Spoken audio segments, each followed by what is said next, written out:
Boom, what's good? What's good? It's your boy Jeds. I'm back with another My Two Pence. It's been a long time, man. There's been so much going on this week. We're just gonna get straight to it. I know I said I'm gonna have theme music, and I failed. So I apologize for that, man. I don't like saying something and then not doing it. It actually just skipped my mind fully. I fully forgot about it. But yeah, man. Boy, man.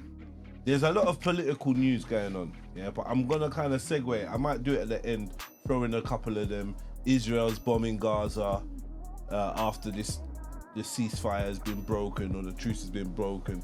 Israel's bombing Lebanon, fires in Heathrow. We might get to all of that, but boom. First things first. The young drill rapper Dig That been found guilty of attempted murder against a young man who was shot 8 times, and yeah, it's just a whole madness. I parked up, but it's like something told me, like, don't get out of the car yet, innit? You get me? I parked up, literally right in front of the car. The cars got out of the parking space. They was in kind of a tight parking space. Come out the parking space, parallel parked right next to me. I'm all thinking, what's going on? Literally about 2 seconds later, the passengers rolled out the window and started letting off. I just remember feeling the shots like penetrating my skull. The first shot, bow, in my brain. Second shot, bow, in my brain. I mainly remember the shots going into my brain. I don't even remember the body shots. I'm wearing a jacket, a t-shirt, jeans or whatever else I'm wearing. My car's just getting riddled up with shots. In this moment of time, I'm not even panicking. I'm just firming the shots. The headshot, one of the headshots has made me like fly into the passenger seat. I'm in the passenger seat. I can feel my brain, I can feel my bodily functions just fucking up. I can feel it, like I can feel myself dying. I'm in the passenger seat, like my body's failing. I can feel my brain just slowly fading away. I've seen a portal open, a red and purple portal. It all reminded me of like Stargate or whatever it's called, man, where they had the blue portal, but it was like a smaller version of the portal. It was red purple looking demonic. I believe that it was the gates of hell opening. My body, half of my body, I say to it, got about there, like to where half of my scar is, yeah. And I'm going through this portal, still hearing shots going off. By the grace of God, yeah, God, an angel, like in the future, I pray for more clarity to actually like see in the supernatural realm to see what happened. But I'm telling you, the armed jakes have run in my yard with their big, whatever their big things, MP4s, whatever they've got. They've said to me, mate, can you hear us? I've said yes. They said, lie on your back, yeah? Lie carefully on the floor. They kept on saying, can you hear me? Can you hear me? Yeah, they said it about 3-4 times. I said, yes, I can hear you. But slowly, my vision and my hearing is going. Like, slowly, the guy's still asking me, can you hear me? Can you hear me? And then I think about the 5th time, like it just went black. My eyes it went black, I couldn't hear no more. And then I closed my eyes, or my eyes just closed, or whatever. All I remember is just seeing pitch black, and I'm not hearing nothing. Then in my mind, 20 minutes later, I've woken up. I've woken up in a hospital. There's nurses around me, doctors around me, tubes in and out in my arms. I can feel a tube in my nose. Like I'm breathing. And I'm trying to, I think it was my mum. Someone said to me, you've been here for 5 days. I was in a coma for 5 days. And imagine, while I was in this coma, People are coming to visit me, my mum, my aunties. They put me in an induced coma because I got shot 8 times. I got shot twice in my head, the side of my head, yeah? Through my skull, deep into my brain. I got shot once in the neck.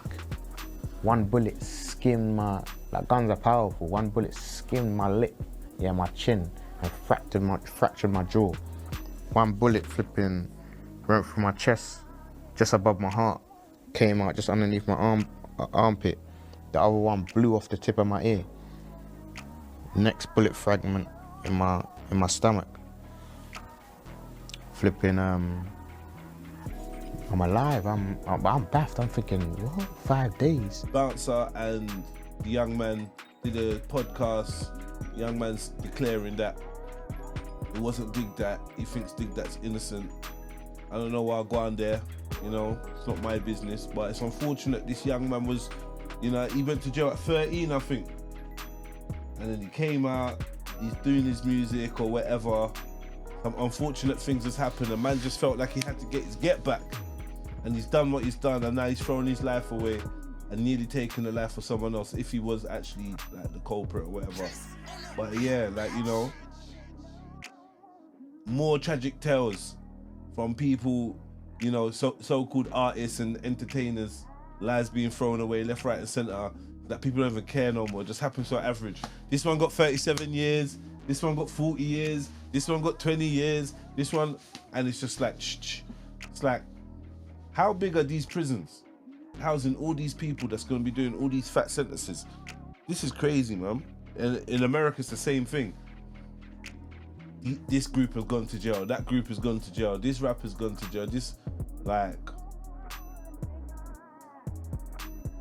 it's a very poisonous psychological minefield out there for the youngsters, you know? They're being led towards their destruction, man. It's really peak times, man. So yeah, I don't know, man. I didn't really know what I was gonna say about it, but I had to mention it. It's a fucked up scenario for everybody, lose, you know. And I don't want to keep saying cliches, but everybody knows that the street life is gonna lead you, you know, to your destruction or to the destruction of others. It's clear as day, you know. Being on road is for suckers.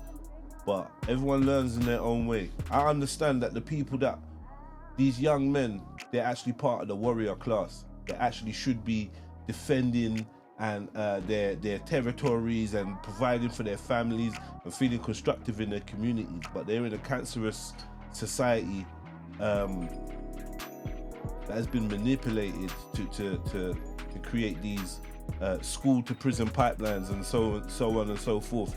And a lot of them feel like they're trapped in a cycle and it becomes habitual.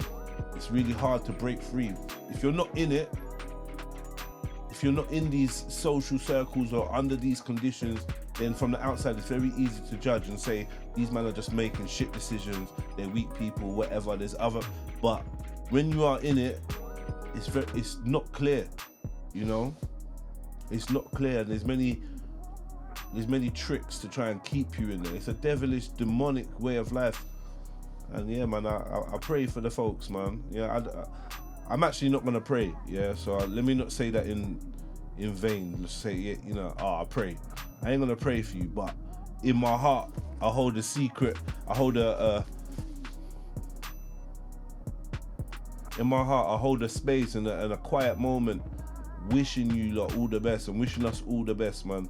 And hoping that if there is a creator out there looking down upon us, he can help get me. Something's got to give. But yeah, sad news, man. Sad news. I don't report on the demise of the black man lightly, you know. But I'm just sick of the cliches. I'm sick of saying the same old shit, and nothing don't change. Like, I don't know, man. Do you know what I mean? But yeah, deep one, innit?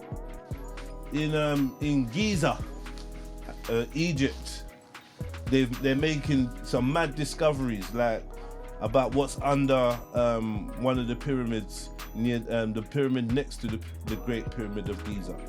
I forgot what that pyramid is called, But for a long time, it's been reported that under the Sphinx, I think even a man like Plato reported that under the Sphinx there's like a labyrinth, yeah, and structures that are greater than the ones that are above ground. There's corridors and columns and a maze and all sorts going on down there, right? They reported that from a long time ago, and they've been looking under the Sphinx. So I don't know if they just drip feeding the information, but now they're saying they found all these spiral columns and blah blah blah, and who knows what's under there. Willing to express in words just how significant of a discovery this is.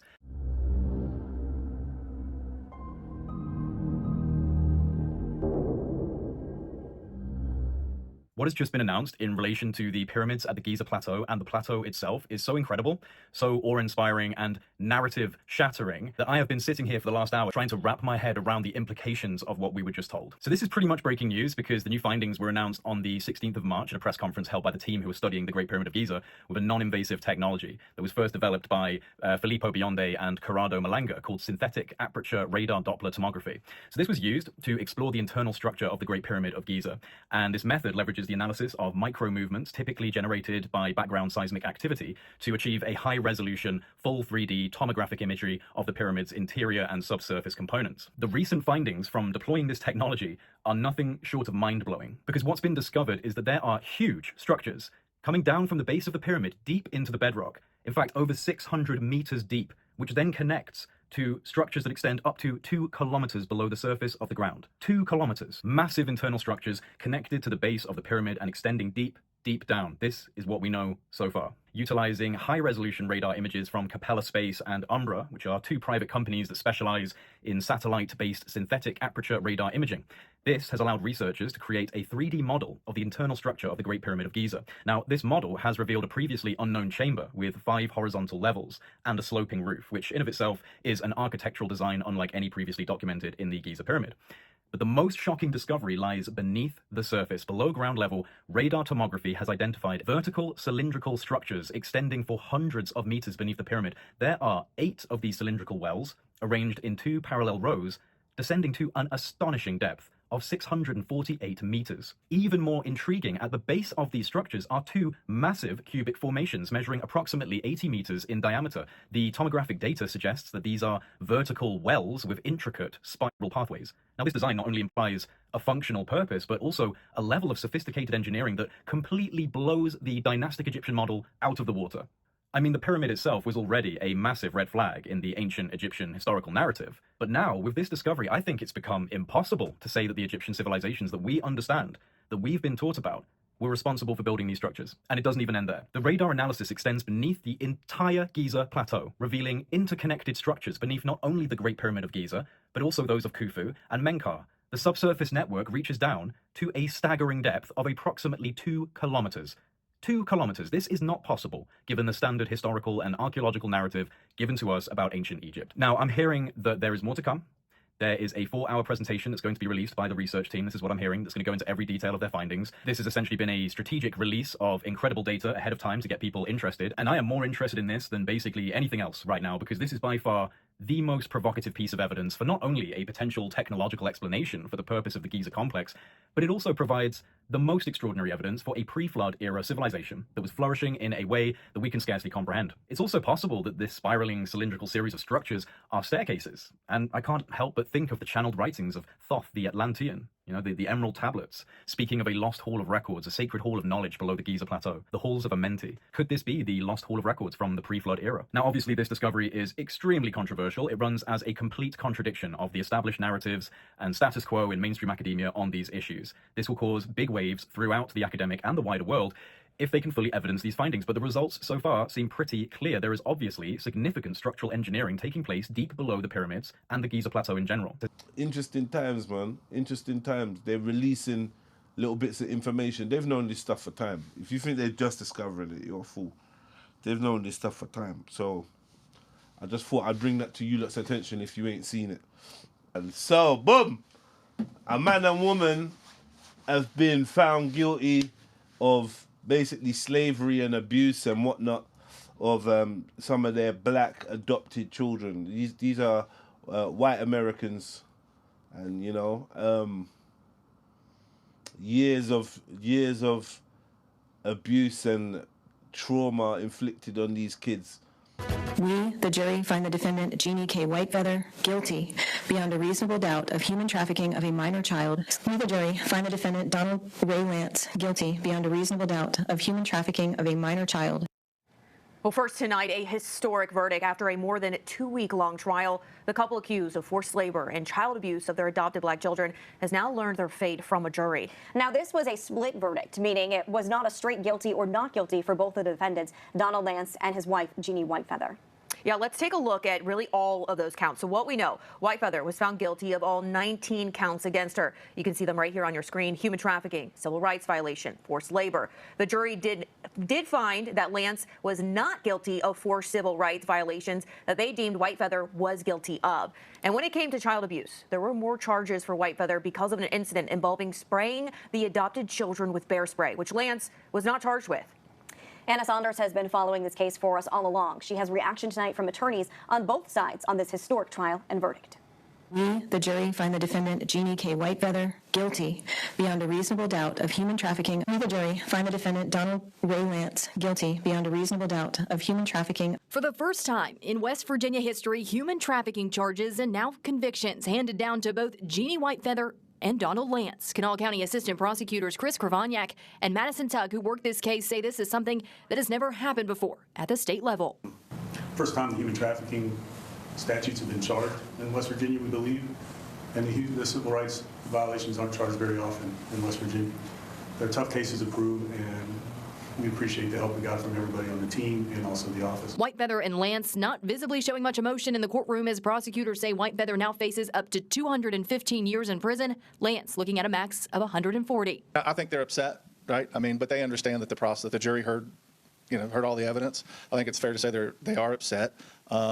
But they look forward to continuing with the criminal process. There's a sentencing, there's an appeal process that they look forward to. And like I said, it's understandable that they're upset, but they also understand that, they had their day in court. This case all stemming from the October 2023 discovery of 2 of their adopted black teens locked in a shed in Sissonville, about 5 months after they moved here from Washington State. Investigators later uncovered more evidence, including videos, pictures, text messages, that the jury got to see that it was not just the teens, but also their adopted 11-year-old son and 9-year-old daughter victimized too. The home surveillance videos from cameras Whitefeather and Lance kept on the kids, showing the 5 days leading up to the shed rescue, where the kids would be forced to stand all day, sleep on the floor, take no baths, only allowed to eat peanut butter sandwiches. 2 months before they were locked away, they could be seen by neighbors working and standing in the yard at all hours. Once the neighbors started sounding the alarm, the kids spent most of their time inside, too, in the shed. But perhaps the most compelling part of the trial was when 3 of the children victims testified in this case against Whitefeather and Lance, detailing years of abuse, neglect, racial comments, and isolation. It's really hard for an adult to take the stand and testify against a stranger. I can't imagine the courage it took for a child to take the stand and testify against someone who, at one point in their life, they considered a parent. In a rare move, both Whitefeather and Lance testified in their own defenses in this case, denying the allegations against them. But for the jury, this was not enough, as they found Whitefeather guilty on all of her charges and Lance found guilty on all of his except for the civil rights violations.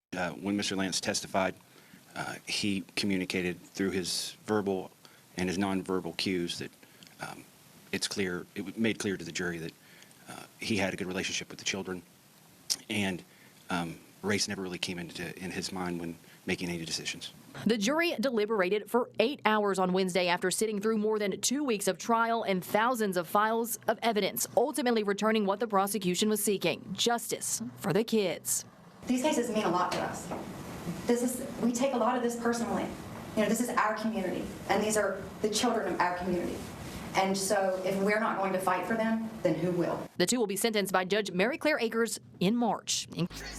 Some religions, some people, some cultures don't believe in adoption, right? They don't think you should adopt.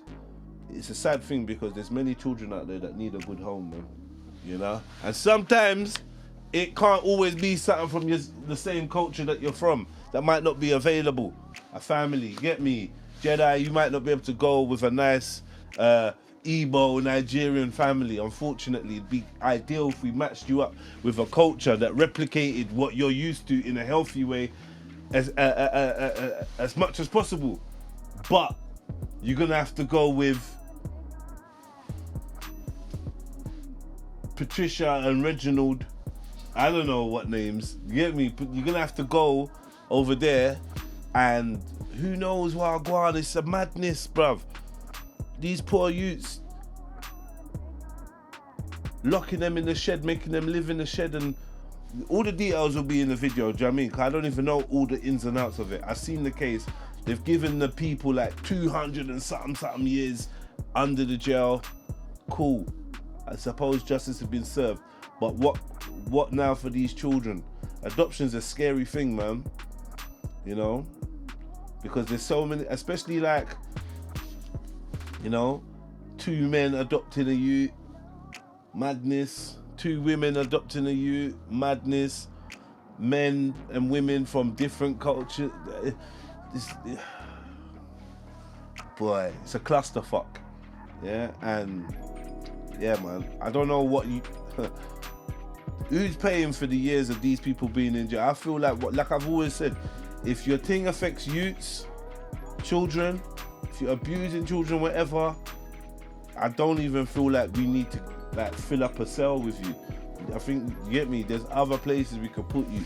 You get me? You can join the fertilizer, the manure. Do you know what I'm trying to say? Plant a tree in your name. Plant a tree in your name. So, yeah. Crazy, shocking story, bruv. You know what I mean? I don't know if they've decided to adopt the kids just to abuse them, or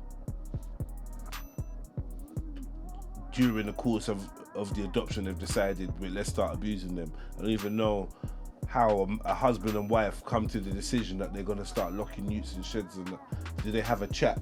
Were they prepared for it? Were they looking for a child that suited their needs of abuse, or what's going on, man?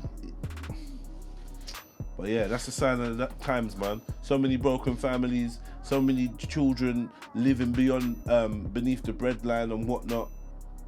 Not enough assistance for mums and dads, families out there struggling. And then we've also got like the social corruption of the actual parents, where they may not even be suitable human beings to be around children. And there's not enough family. The village is broken down, so there's no extended family that's willing or capable or even available. And then these kids end up in the system. More time, the system in itself is trying to get as many kids in care too. So it's like a mad thing. The system's taking kids out of care. Kids that are supposed to be in care are not in care. Kids in the families are fucked.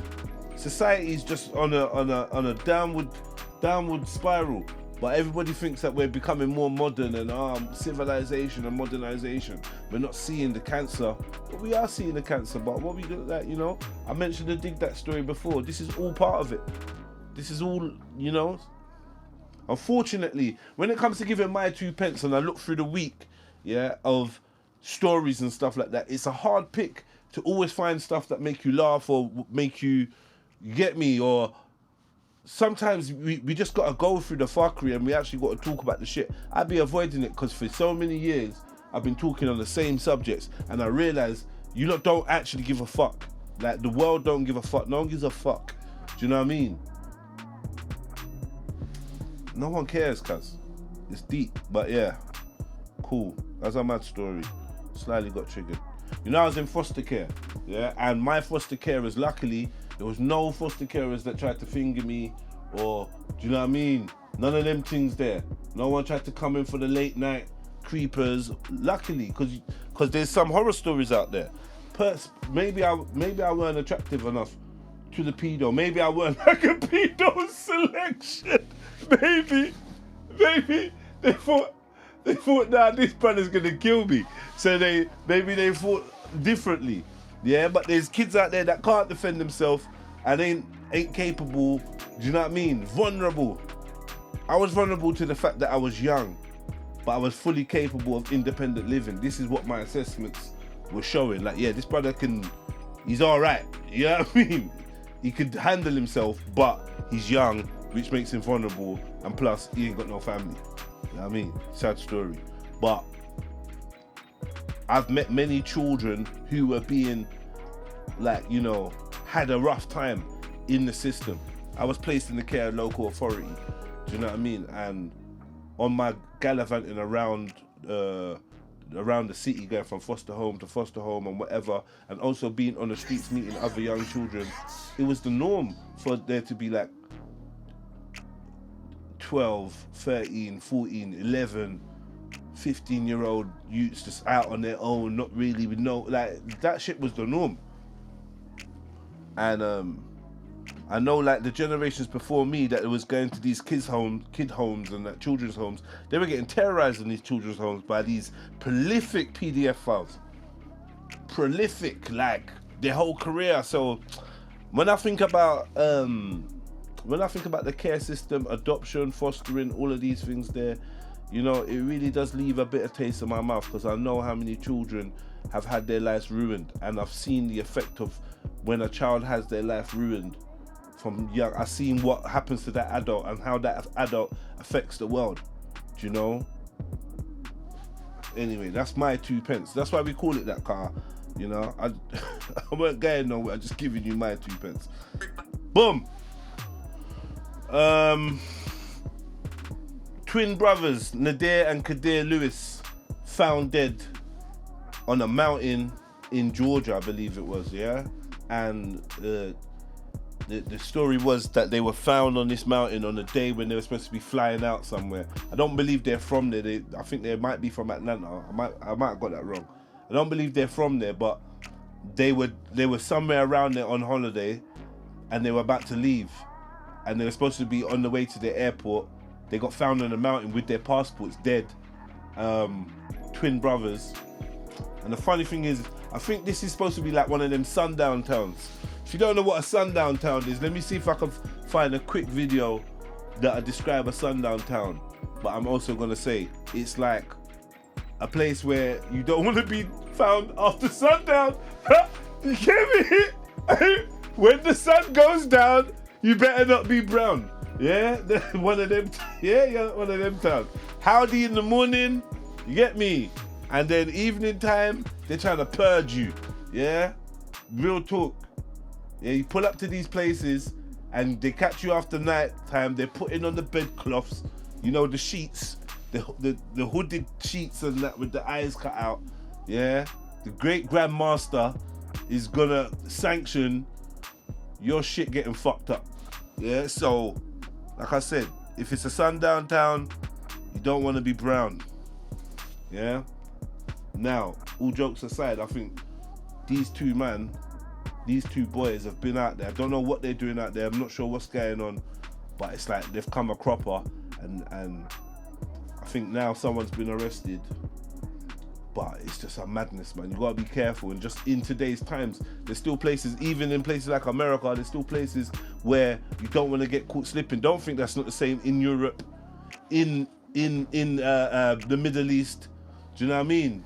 Bodies of twin brothers who'd been shot to death at the top of a mountain and then sharing those pictures. That's right. So the hiker found 19-year-old Kadir and Nazir Lewis at Bell Mountain in Towns County on March 8th. This is 90 miles from their home in Lawrenceville. The GBI initially labeled the shooting as a murder-suicide. However, the family believes something more sinister happened to the twins. 11 Alive's Cody Alcorn first reported the family's concerns on Friday. He spoke with them again tonight following the arrest of this firefighter. Cody's live rests tonight in the newsroom. And Cody, the family is reacting to what's really disturbing development. That's right, Jennifer and Ron. Obviously, they are disgusted by all of this. Now, we don't know just how many people shared this horrific picture of the twins' dead bodies, but tonight I confirmed with the Towns County schools the picture had been shared among students.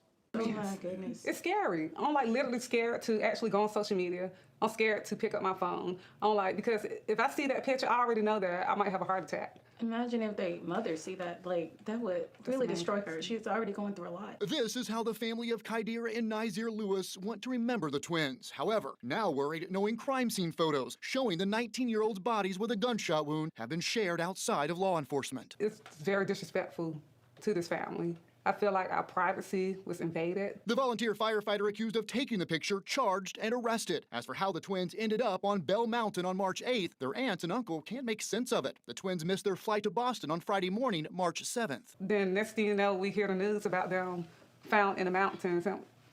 We're still confused. I'm like, what? The twins? Mountains? This doesn't make sense. We didn't believe that was even them. And then yeah. Bell Mountains, I'm like, no one even, we never even heard of before. And I know the twins never been there before. They never heard of before. I'm like, that was super strange. Yes. Like, that doesn't make sense. The GBI initially calling the case a possible murder-suicide. The family adamant that can't be the case. Doesn't make any sense. That's absolutely just like out of character. Yes. Their bodies found 90 miles from their home in Lawrenceville. They don't even like driving the distance. They don't. That's Because something they don't do. because they don't like to pay for gas. Described as extremely protective of one another. Every time you see them, they're like together all the time. All the time. And there's probably nothing in your head you could imagine that got between them that would lead to a murder-suicide. No. If they had a problem that severe, we would know. The family Definitely. would know. The Towns County volunteer firefighter accused of taking the pictures, Scott Curlin, was charged with misdemeanor obstruction. Tonight, the attorney for Towns County told me there are no cameras at Bell Mountain. He said the area is not staffed. Now, the gate to Bell Mountain opens at 8 a.m. and closes at sundown. The twins' family says the twins' car was found inside the gates in the parking lot. Their phones, wallet, and plane tickets for that Boston trip were inside the car. Is it, I feel like being a black man, you're an endangered species. Trust me. 3 stories. Yeah, the first one was a young man, Dig That, who undoubtedly was failed by his support system, his family, failed by the social services and the community.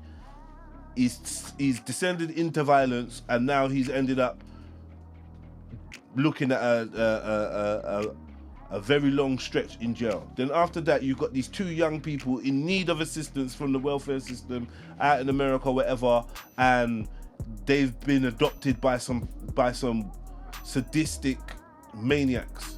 Yeah, failed again. And now we've got this story of the 2 young men, bright-looking young men who have had their lives taken from them, like in the sundown town or whatever. I'm just saying.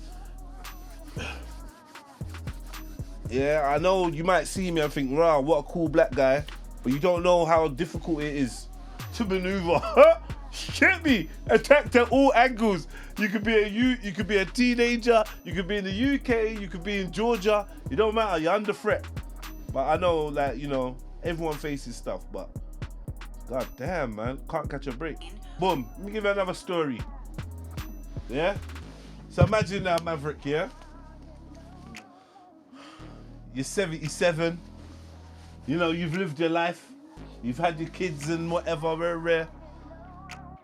You're chilling with your shorty, you get me? Grandma, chilling with grandma, yeah?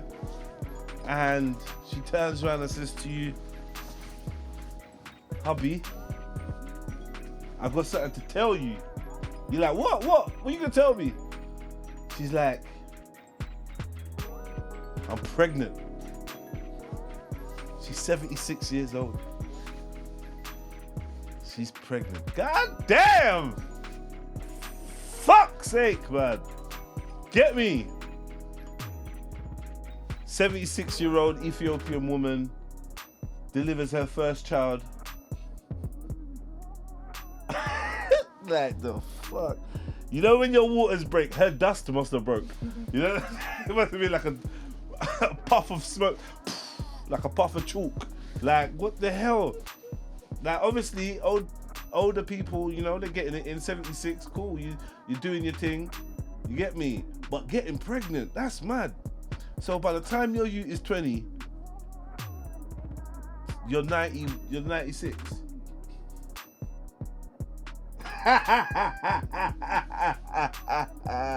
You gotta need some assistance. So some people are saying it's selfish, yeah? And some people are saying, I think, first and foremost, let's talk about the miracle of the woman. Let's talk about the fact that this is a clear indication that things like menopause is not a necessity. Yeah, because this woman obviously hasn't gone through a menopause. So whatever she's eating and whatever her lifestyle is, it's so agreeable with her. This, maybe there's a lesson out there for the Western sisters and whatnot, or the sisters living a Western life or whatever, maybe to look at your diets and your lifestyle practice. You want to look at what she's doing, because she's doing something right. If her system's working like that, the eggs are fully percolating. Fertile. Fertile. You know what I mean? Yo, dangerous. But like, I don't know why it's her first shoot at 76. I don't know. That's you know, that's strange. But give thanks for life. A lot of people saying, well, why have a child at that age? You know, it is what it is, man. It's life, innit? Whatever she can give to that child is a blessing. Let's not think too morbid. Yeah, she's gonna move on. Yeah, it'd be nice for that child to grow and have their mum in their life, but it don't always happen like that. Like it never happened for me. Get me? So, get me? I ain't gonna be the only one. I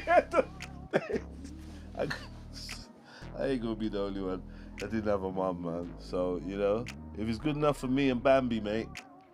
You know what I mean?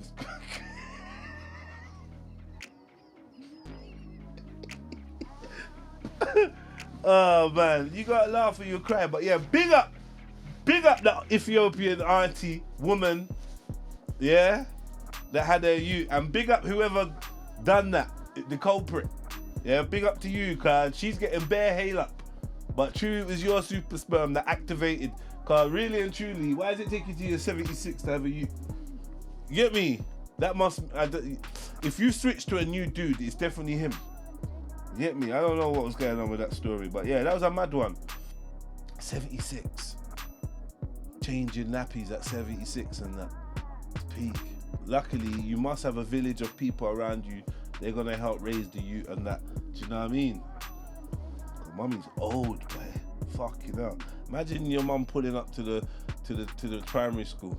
76. They're like, yo, is that your great grandma? They're like, nah, that's my mum. That's crazy. All right, cool. Boom.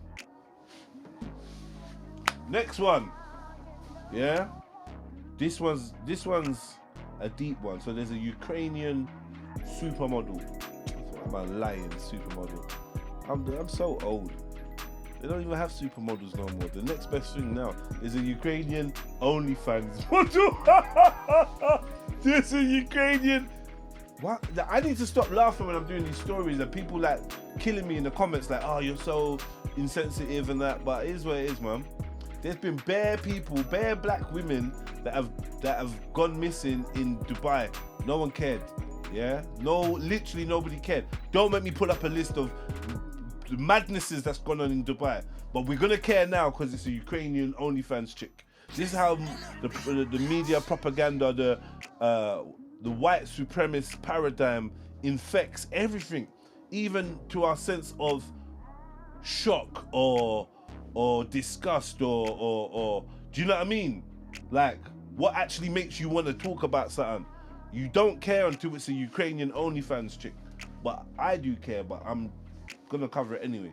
So, Ukrainian OnlyFans chick, she's gone to Dubai. Get me? Dubai keeps coming up. I ain't getting Dubai. I can see it, but I've said so much stuff.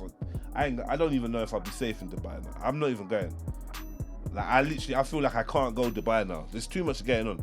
Anyway, she's gone Dubai for a party or something. She's gone for a party or whatever.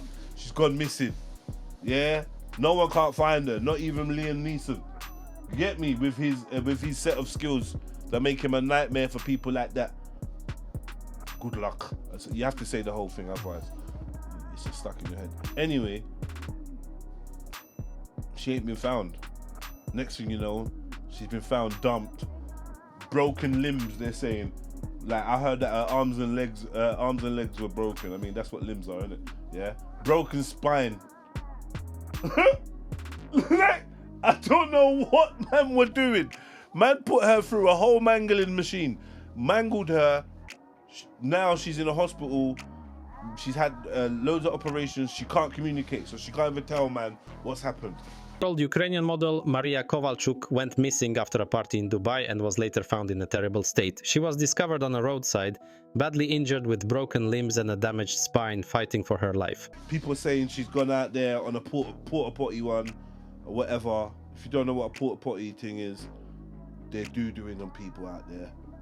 Originally from Lviv, Maria had been invited to a hotel event on March 9, 2025, by two men claiming to be from the modeling world, according to Ukrainian media. She told her mom, Anna, she'd stay with them overnight, but then vanished. Friends alerted authorities when she missed a flight to Thailand booked for March 11th. 10 days later, on March 19th, Russian outlets Shot and Life reported she was found beaten and robbed. After 3 surgeries, she's still critical and unable to speak. Her family hopes she'll recover enough to explain what happened. The investigation continues. Do you know what I mean? I've always said, with the strictness of Dubai and you can tell that money will get you access to some real shaggery, yeah, the real effery of life. And yeah, I just think that the underworld of Dubai must be like Sodom and Gomorrah. Do you know what I mean? I reckon that's where you can go and literally buy humans. So you know, like when they show you in them films, what was it, Hostel and that, people bidding and that. Yeah, I reckon you could go Dubai, yeah, and if you got enough money, you can make a lion and a bear have a fight just for you and your mates to watch. Do you know what I'm trying to say? Just like, maybe there's probably worse places like that, like certain islands and that. But I know Dubai has got a high level of debauchery from things I've heard from people that have been there and whatever. Do you know what I mean? And yeah, it's just not an inviting place to me anyway. This poor chick, they found her basically fucking inside out and upside down. You get me? And it's a mystery of what's going on, where she's gone, whatever. So let's see if this story unfolds. Let's see if any of the sheikhs and the sheiks, you get me, get brought to justice. They're doing bare shaggery out there, mad things going on. You've all heard rumors about animals and all sorts. Get me? All sorts. So yeah, that's that story, because it definitely was a big story. Got another one.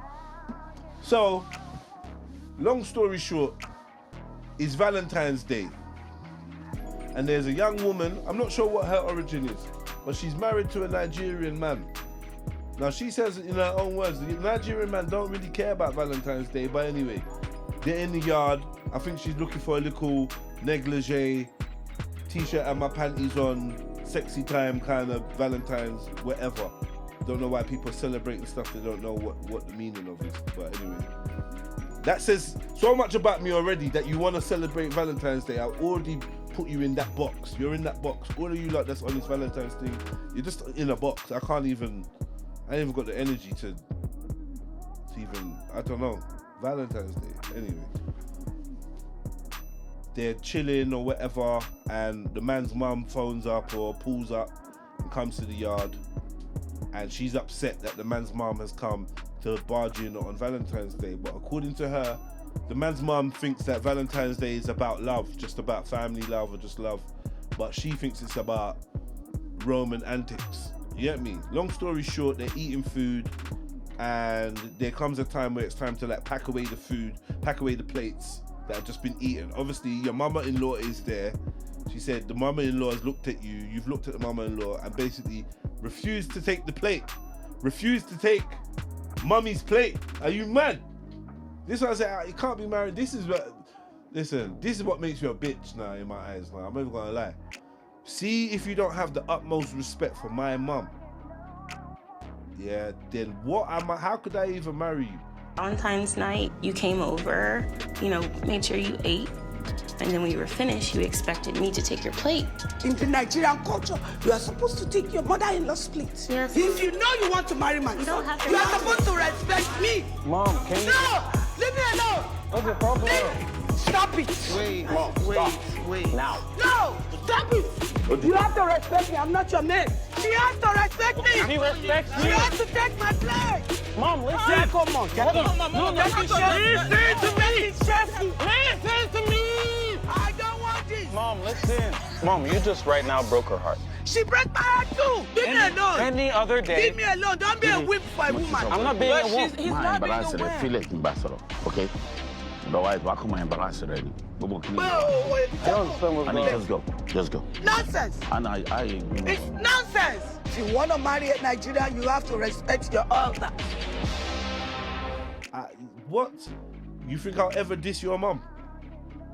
You think I ever disrespect your mum? Are you mad? No matter what we go through.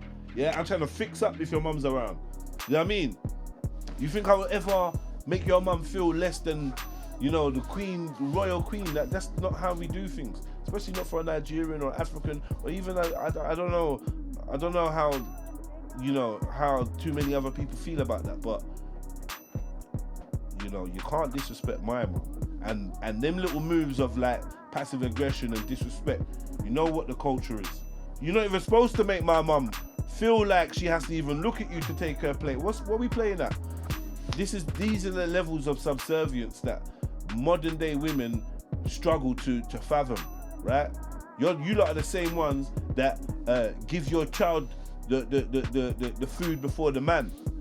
You lot are the same ones. You don't understand, like typical, like, bro, man, there's just certain levels and they're there for a reason. So yeah, my 2 pence is that woman needs to throw herself in the bin, because that man shouldn't even have to get up to do the job of throwing her in the bin. So you throw yourself in the bin and stay there until you respect his mumsy enough to take her plate after she's eaten, you pussy up.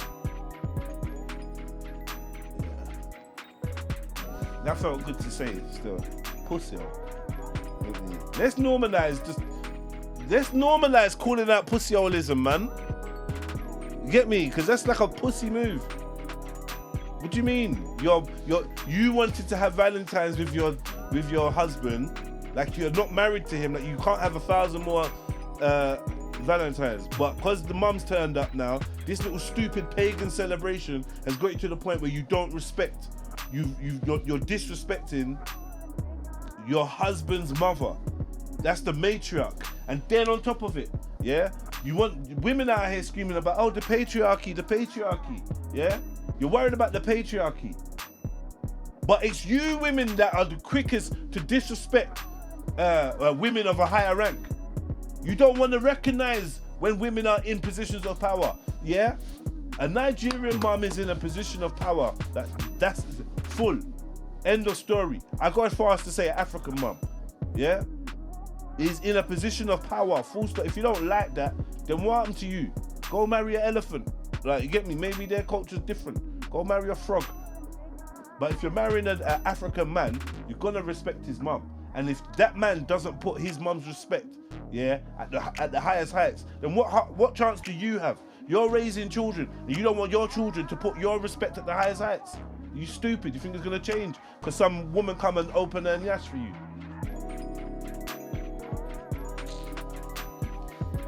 You know, the sickness of society. I think that's what today's thing's gonna be. There's a sly sickness in society where we're getting things twisted. Ukrainian, yeah. And then other news, you know, Israel, Gaza, bombing up the place again. Lebanon getting bombed up. These people threaten to go war over there. These men are gonna go war over there. You know, the price of eggs is going up. Price of eggs is going up.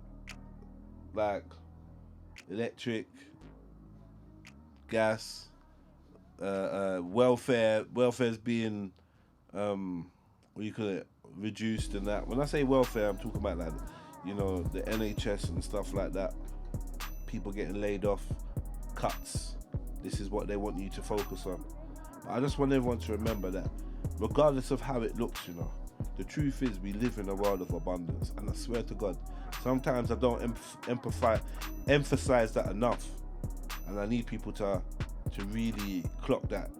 It truly is a half full, half empty type of scenario. And it is about the way that you see the world.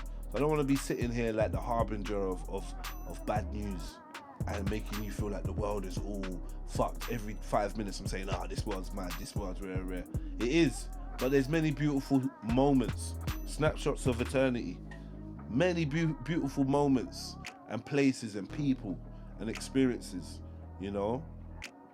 You could probably laugh every day of the rest of your life, regardless of what's going on around you. So, just be balanced with the way that you're looking at the world at the same time. Yes, there's bad people. I believe there's people out there that want us to have a really bad time. But there's also good people out there, man. There might be few and far between, but they are there. The main thing is to make sure that when you look in the mirror, you are one of those good people. And I don't think it's ever too late. It's ever too late to make whatever amends or changes to your lifestyle, to your thought process, to your being, to become one of those good people.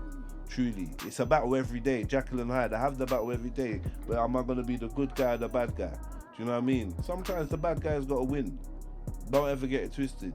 But strive to be the good person, man. Strive to be the good person in the room, the thoughtful person, the kind person, the forgiving person.